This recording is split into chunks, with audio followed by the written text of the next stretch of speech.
아직도 두부장수 오거든요. 가끔씩 일주일에 한 번씩 땡땡땡 이렇게 종을 치면은 동네 아줌마들이 이제 잠바 하나 입고 이렇게 10,000원짜리 하나 들고 막 쫄래쫄래 가서 두부 하나 주세요 이렇게 사오는 아직도 저희 집 앞에 있거든요.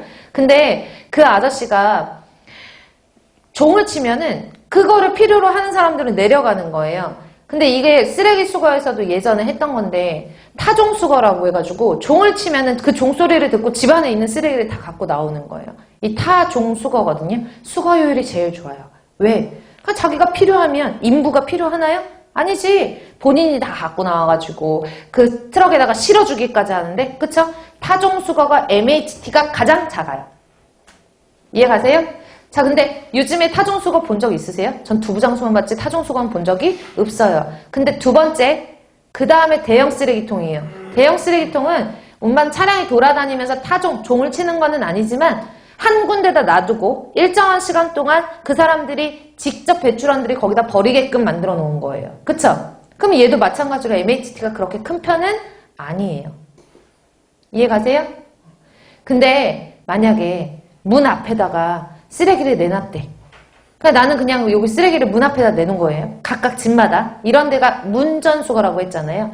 단독주택 형태에서 많이 볼 수 있는 건데 얘네는 쓰레기 수거 효율이 어떨까요? 좋지 않아요. MHT가 어떨까요? 인부수가 많이 필요해요. 그쵸? 그래서 문전수거 같은 경우에는 별로 좋지 않아요. 그리고 우리나라에서 쓰는 방식만 있는 것이 아니라 외국에서 쓰는 방식도 있기 때문에 여러분들이 보지 못하는 그런 방식 같은 것들이 있어요. 그러면은 상식적으로 생각해 볼까요? 수거 효율을 따지는데 쓰레기통이 이렇게 있어요. 음식물 쓰레기통 같은 거 보신 적 있으시죠? 집 안에는 없지만 바깥에 이렇게 버리는 데 있잖아요. 그 음식물 쓰레기 버릴 때 여기 밑에 바퀴 달린 게 있어요. 이거 이동식이에요. 그 다음에 얘를 이동하지 못하게끔 밖에 안 달려있고 이렇게 고정시켜 놓은 쓰레기통이 있다고 해볼게요. 누가 더 MHT가 작아요?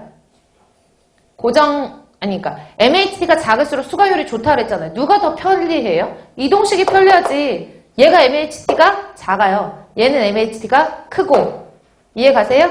고정되어 있는 게 있고 아예 고정되어 있는 것 중에서 번쩍 들어서 옮길 수 있는 것도 있지만 아예 벽면에 딱 붙여놓는 것도 있어요. 부착식은 어때요? MHT가 더 크겠지. 수거효율이 엄청 많이 떨어지겠죠. 그쵸? 그런 식으로 이동식이냐 고정식이냐에 따라서 MHT 수거효율이 달라지고요. 그리고 집 밖에다 놓냐 집 안에다 놓냐에 따라서도 달라지고. 어디 있는 게 수거하기가 더 편하겠어요? 집 밖에다 놓는 게 편하겠지. 청소하는 사람이 집 안에까지 들어가가지고 쓰레기통을 들어가지고 갖고 나가는 시스템이 우리나라에는 없죠. 그럼 가택 침입죄라고 해가지고 신고하겠지. 그치? 근데 외국 같은 경우에는 앞들, 뒷들이 있대. 우리 집은 없어. 앞마당도 없는데. 외국 같은 경우에는 왜 영화 같은 거 보면 울타리도 되게 낮고 그리고 이렇게 대문이라는 개념이 없잖아요. 나 얼마 전에 나홀로 집에 봤는데 크리스마스 때. 근데 나홀로 집에 거기 보면은 이런 울타리 같은 게 물론 있는 집도 있지만 울타리가 없는 경우도 있어요. 앞들 뒷들에 있는데 앞들에는 보통 이제 애들 놀 수 있는 잔디밭 같은 게 있고 뒷들에 이런 그 쓰레기통이나 이런 거를 갖다 놓는데 그럼 청소하는 사람들이 거기는 어쨌든 단독주택 단지들이 많으니까 지나가면서 뒷들에 들어와가지고 이거를 갖고 가가지고 버려주고 갖다 놓는 거예요. 이런 식의 방법들은 수거효율이 어때요? 엄청나게 떨어지겠죠? 이거를 가지고 수거효율이 좋다 안 좋다를 나타낼 때 수치로 나타낼 수 있는 지수를 MHT라고 얘기를 하는 거고 man hour per ton이기 때문에 man hour per ton 수거 인부수가 작을수록 똑같은 양을 수거를 하는데 수거 인부